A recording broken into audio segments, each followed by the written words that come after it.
Whatever's gotta be done. What else you say? Now's not the time to not say. We're going to war with these people. War. Things have gotten out of hand with our friend. You gotta sit down, everybody says so. No, I'm not sitting down. I can't do it. It's what it is. What it is. I know things they don't know I know.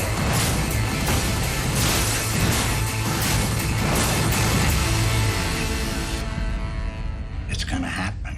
Either way, he's going. Throughout this journey, I've strived to provide enough insight into the power of organized crime in the 50s, especially on people like Carlos Marcello and his political influence, to emphasize just how formidable this figure was. Carlos Marcello was often referred to as the Godfather of the United States, but it's essential to recognize that dark and intricate forces came together to orchestrate Kennedy's assassination. In future discussions, I'll delve deeper into these intricacies and the role Carlos Marcello may have played. I'd like to express my gratitude for the support of those who have been following my channel, particularly the documentary I crafted about Charlie Luciano. My intent has always been to traverse the annals of history, examining not just organized crime, but also the pervasive corruption that shaped pivotal events like the Kennedy assassination. The channel is steadily growing, and I am deeply appreciative of your support. Now we begin. In the sweltering summer of 1971, a new chapter was about to unfold in the labyrinthine world of organized crime. James Riddle Hoffa, freshly released from prison, was a name that reverberated through the streets of the mob's domain, a figure whose presence had been sorely missed. But what greeted Hoffa outside the prison walls was not a hero's welcome. It was a treacherous world of shifting allegiances and simmering vendettas. Enter Carlos Marcello, a man whose reputation in the criminal underworld was as imposing as the mighty oaks that lined the bayous of his beloved New Orleans.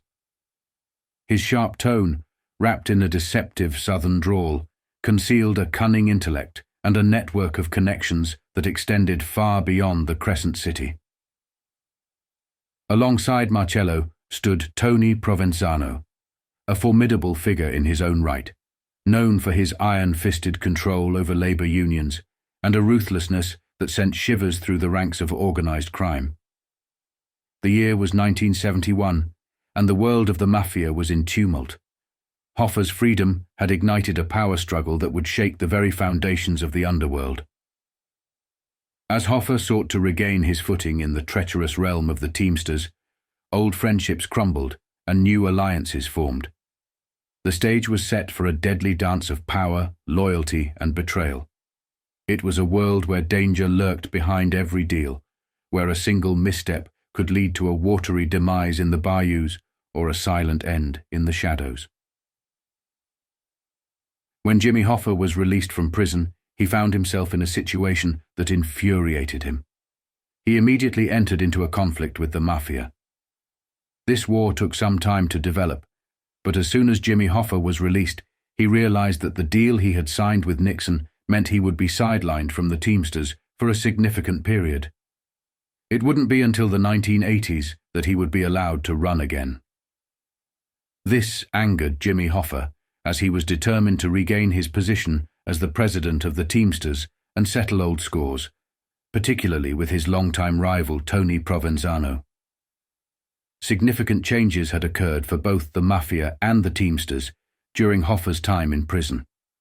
In fact, when Jimmy was rising through the ranks, the FBI and other law enforcement agencies often denied the existence of organized crime. Jimmy Hoffa, who was of Polish descent, wasn't fully aware of the mafia's operations, as he didn't have the same Italian background and understanding of La Cosa Nostra. Nonetheless, he had a deep respect for the Italian men who had successfully organized labor unions. Now he had to navigate dealings with them to climb the ranks. Many influential Italian figures played crucial roles in organizing the unions.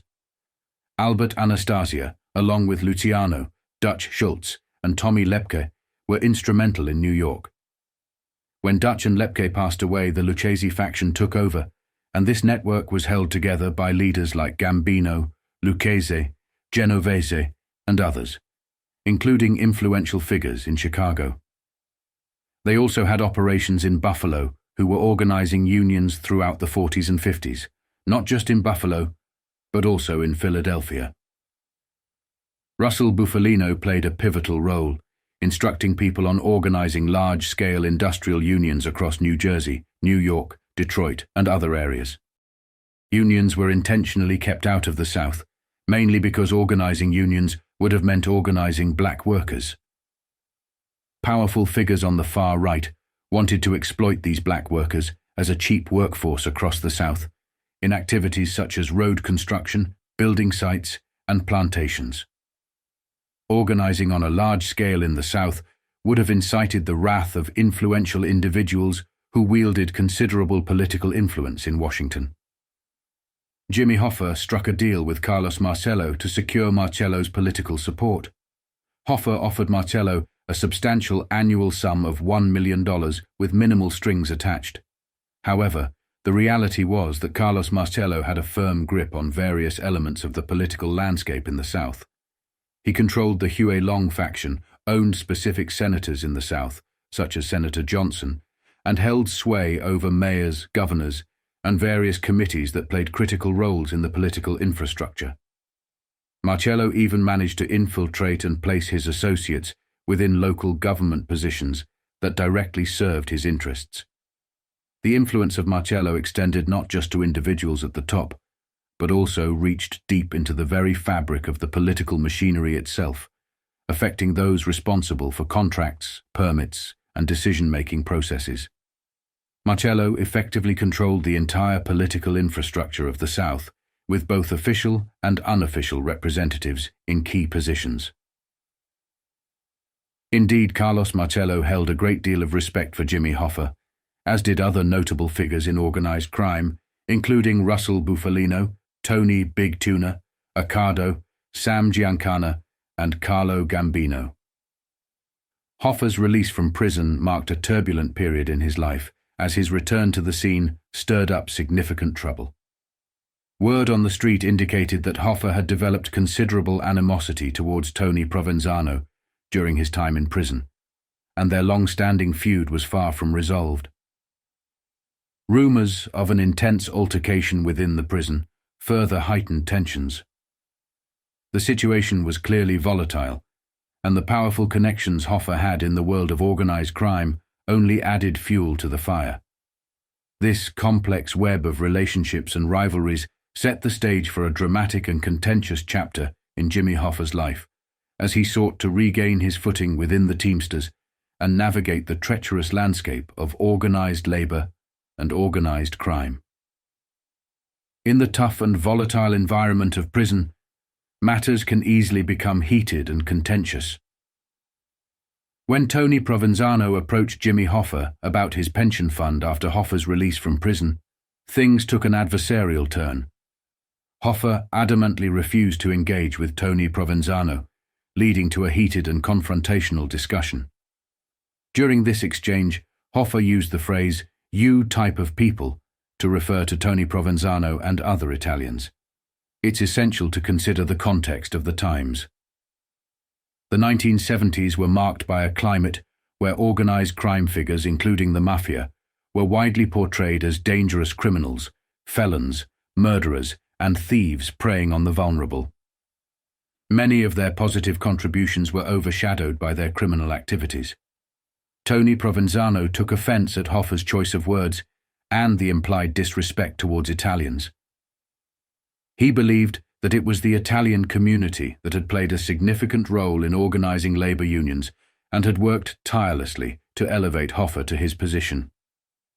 By using the phrase "you people," Tony Provenzano felt that Hoffa was being dismissive and disrespectful. He demanded an apology and sought clarification on what Hoffa meant by "you people." In a move that further escalated the situation, Hoffa responded disrespectfully and used a derogatory racial slur, referring to Tony Provenzano as a wop. This offensive language was the tipping point, prompting Tony Provenzano to react physically. A violent altercation ensued, causing the guards to intervene and separate the two men. This incident marked the birth of a deep-seated feud between two individuals who had once been friends. Ultimately, the consequences of this altercation were severe. One of them would meet a tragic end, while the other would spend the rest of his life in prison. Jimmy Hoffa's release from prison was shrouded in intrigue and political maneuvering. It's worth noting that certain individuals had made deals with political figures to secure Hoffa's freedom. In one such instance, Carlos Marcello attempted to strike a deal with President Lyndon B. Johnson. However, this effort encountered obstacles. Bobby Baker, Irving Davidson, and Jack Wasserman relayed a message to Carlos Marcello, explaining that President Johnson was extremely hesitant about granting a pardon to Hoffa. President Johnson was acutely aware of the potential consequences of signing a pardon for Hoffa. He knew that such an action might expose deeply entrenched corruption that operated behind closed doors in the South. The prospect of an FBI investigation and the public's reaction to such revelations greatly concerned him. During this period, New Orleans District Attorney Jim Garrison was launching an investigation into the Kennedy situation, further intensifying the scrutiny of political figures. Fearing the fallout, President Johnson decided to leave the political scene, stepping down from his position and removing himself from the Hoffa pardon discussions. This left the door open for negotiations with other political figures, such as Richard Nixon, as efforts to secure Jimmy Hoffa's release continued. Jimmy Hoffa was eventually released in 1971, and during his time in prison, he gained crucial insights. In 1963, Joe Valachi had exposed the extent to which the men Hoffa had been associating with controlled most, if not all, of the unions and held sway over the political infrastructure in America. This sprawling web of organized crime was commonly known as La Cosa Nostra, the Mafia. Initially, Hoffa had been pleased with the exposure, but it soon became apparent that the consequences were more severe than he had anticipated. It was one thing to talk about exposing such corruption, but another to confront it head-on. While Hoffa was incarcerated, the media, including magazines like Life, Time, Look, and various newspapers, began to report extensively on the Teamsters pension fund being drained, with missing funds and unaccounted millions. Casino earnings were being skimmed, and corruption was rampant. Hoffa started to realize the extent of the Mafia's involvement in the unions and their extortion of major corporations. He understood that while he had been vigilant, the Mafia saw the replacement fits as more malleable and compliant. Consequently, they had exploited this situation to further their corruption and infiltrate their political connections, individuals who would later go on to undermine and dismantle these unions. With this knowledge in mind, Hoffa recognized that when he got out of prison, he needed to take action to reverse the situation. It was imperative to put an end to the corruption and save the unions from destruction all across America. Jimmy Hoffa reached out to various individuals across America to assess the state of his relationships. Fortunately, the feedback he received was largely positive, with many people still holding him in high regard. This included powerful figures like Russell Bufalino, Carlos Marcello, most of the Chicago outfits, and all the Detroit families, along with those in Cleveland. The higher-ups in the world of organized crime respected Jimmy Hoffa for his contributions, and Hoffa, in turn, understood the need to reciprocate this respect, recognizing what they had done for him. However, by 1971, Hoffa was reflecting on the past decade, marked by significant events like the Kennedy assassinations. He was increasingly aware of the actions taken by certain individuals, which had extended to Robert F. Kennedy and potentially even Martin Luther King. The situation was becoming increasingly intense, with government committees being formed to investigate these high-profile assassinations. People were openly discussing Hoffa's threats against Kennedy, and public skepticism regarding their government's narrative was growing. The American public had begun questioning the stories their government told them, particularly in light of revelations about the CIA's involvement with organized crime in attempts to remove Fidel Castro. The mistrust intensified, compounded by President Nixon's involvement in major scandals, including the infamous Watergate scandal, further eroding public confidence in the government. The American people were demanding answers. They wanted to know the truth behind the assassinations of Robert F. Kennedy and John F. Kennedy. As their quest for answers gained momentum, Washington responded by launching several committee hearings. During these hearings, a shocking revelation sent shockwaves across America. The CIA openly admitted to collaborating with organized crime, a revelation that had far-reaching implications. This collaboration had occurred during the Kennedy administration, particularly after the Cuban Missile Crisis. The CIA's acknowledgement of their operations, carried out with the Kennedy administration's approval, included working alongside organized crime figures. This admission was a stark contradiction to the public promises made by the government, particularly on the global stage, where they had pledged to cease any activities provoking Fidel Castro and eliminate him. In reality, both Jack and Robert Kennedy had persistently pursued efforts to undermine Castro and regain control over Cuba before the next election. When Jimmy Hoffa was released from prison, a deluge of information started becoming public knowledge. The Mafia found itself in a precarious position in 1975, and the influence of the higher-ups was once again being tested. Various committee hearings were being convened, and one of the most concerning for the Mafia was the House Select Committee on Assassinations, HSCA. This committee was set to convene around 1976, and its focus was the Kennedy assassination, specifically investigating whether organized crime played a role. The individuals on this panel were armed with new, bold information that aimed to hold the CIA accountable, as well as various organized criminals. They were determined to obtain testimonies from all relevant parties to unravel the truth. Complicating matters for the Mafia, there were FBI agents leaking files to this committee, providing additional evidence and insights into the events and potential connections that would be examined in the HSCA hearings. If Jimmy Hoffa had successfully regained control of the Teamsters presidency, he would have been summoned to testify. However, being the president, he wouldn't have had the option to plead the Fifth Amendment, as this privilege doesn't extend to someone in that position or find strategic ways to navigate around them. Hoffa had a knack for this, but some questions would be straightforward, particularly those regarding his associations with figures like Bobby Baker, Alan Dorfman, Irving Davidson, and others linked to Jack Ruby and Carlos Marcello.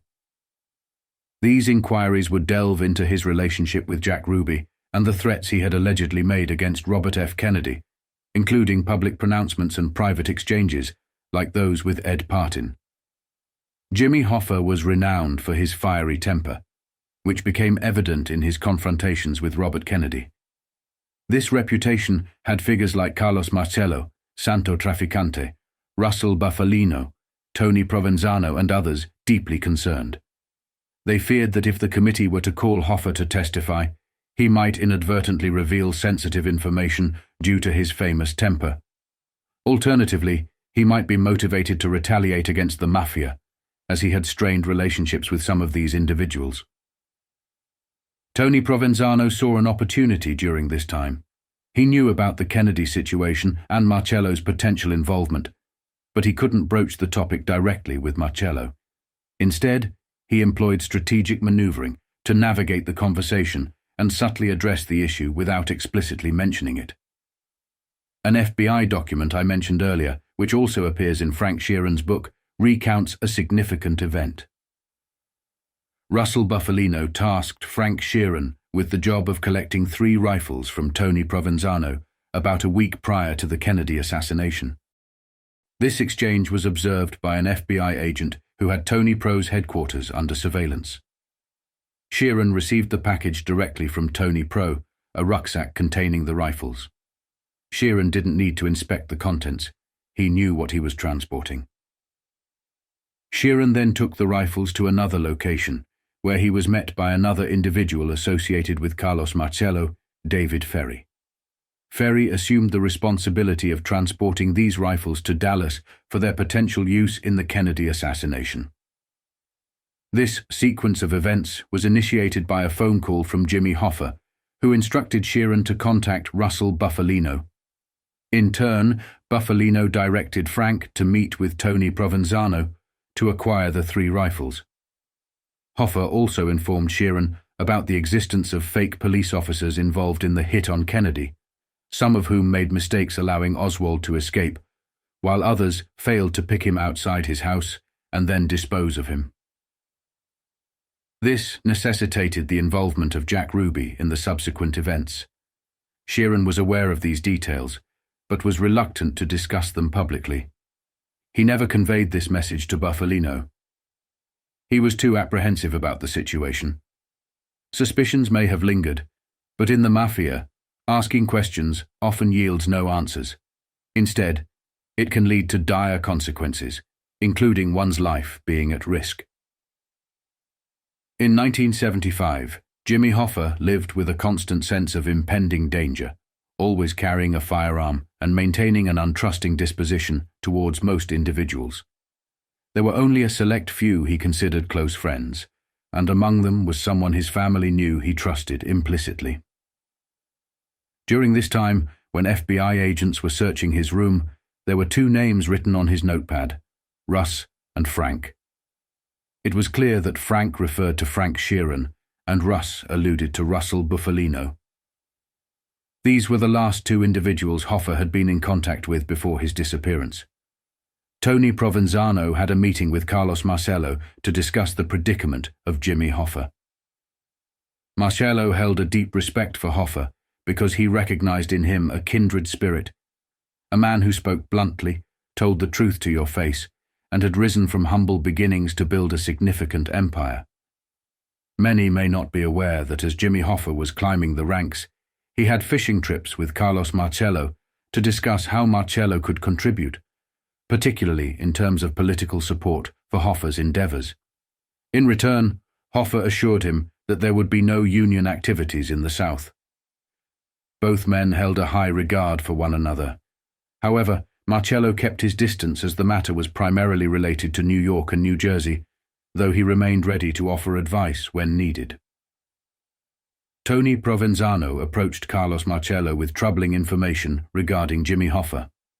It seemed that Hoffa might have been indiscreetly discussing criminal activities, possibly involving certain Chicago outfit members, individuals in New Jersey, and even leaking details about the Kennedy assassination to journalists like Jack Anderson. Marcello had his own full knowledge of the Kennedy assassination. He knew Hoffa only knew part in the picture rather than the full plan.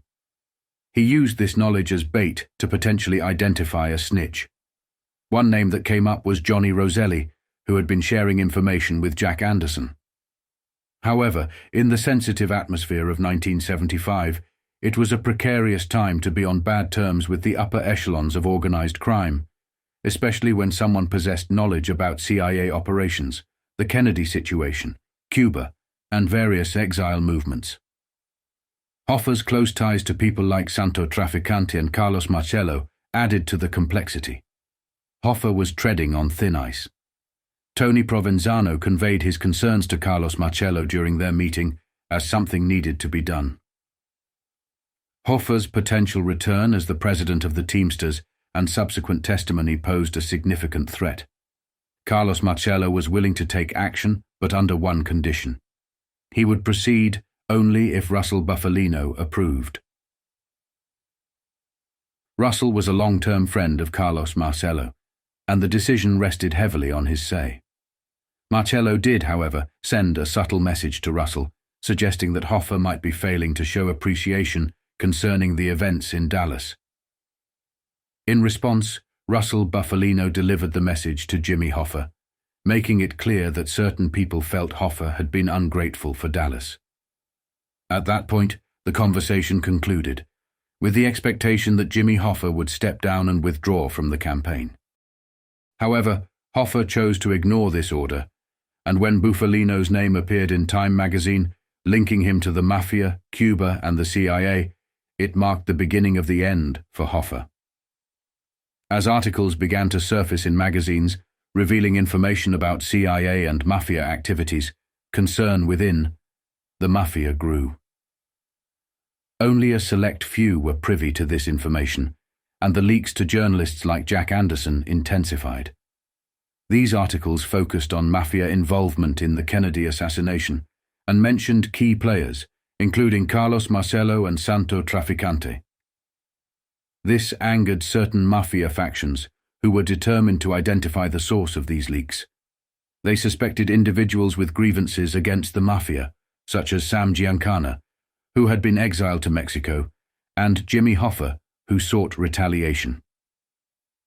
In 1975, Sam Giancana was recalled to testify in the United States, arrested in Mexico, and subsequently assassinated, just 3 weeks before Jimmy Hoffa's disappearance. A few weeks later, Jimmy Hoffa made his way to the Red Fox restaurant, where he was due to be picked up by Charles O'Brien, Sal Briguglio, and Frank Sheeran. On that day, Tony Provenzano and other organized crime members ensured they were seen in public places to establish solid alibis. As Charles drove to collect Jimmy Hoffa, he deliberately delayed his arrival, a strategic move aimed at unsettling Hoffa. The plan was to create a sense of urgency in Hoffa, hoping that out of frustration he would eagerly get into the car to expedite the meeting, possibly letting his guard down in the process. It was a calculated approach. Once Hoffa was in the car and saw Frank Sheeran in the back seat, he was taken to his final location. It was there that Sheeran delivered 2 quick, fatal shots to the back of Hoffa's head, just behind the ear. Hoffa's death was swift, and with his demise, many of the mafia's concerns were alleviated. In 1975, another individual met his end, a man we discussed in the previous video, John Martino. John Martino was a significant figure within the Santo Trafficante crime family, possibly even a capo regime. What set him apart was his Cuban background and his oversight of the casinos in Cuba. He was more than just a mobster. He was politically active and enjoyed a friendship with Castro. John Martino played a pivotal role in the complex world of arms trafficking. He was the conduit between the mafia and Castro, orchestrating the transfer of weapons. This collaboration connected him with individuals like Jack Ruby, who were also involved in this illicit trade. However, as Castro took control of Cuba and subsequently targeted those who had initially supported him, such as Santo Trafficante, many felt betrayed and aggrieved by his actions. Leading up to the Bay of Pigs invasion, John Martino was apprehended, along with numerous other Cubans who were perceived as threats by Castro's regime. Martino endured years of torture before eventually being released, alongside fellow prisoners who had been captured during the Bay of Pigs invasion. Their release was part of a prisoner exchange negotiated with the Kennedy administration. Following his release, John Martino swiftly reconnected with Santo Trafficante, the CIA, and Carlos Marcello, becoming a central figure in their clandestine operations. In 1975, John Martino's death passed relatively unnoticed, but the same couldn't be said for the deaths of Jimmy Hoffa, Sam Giancana, and Johnny Roselli. These 3 deaths have consistently been linked to the Kennedy assassination. This report concludes my investigation into the Kennedy assassination for now. When I first began delving into the stories surrounding Carlos Marcello, there was a desire to ascertain whether he could have had a role in the Kennedy assassination. Thank you for listening. Please like, subscribe, and follow.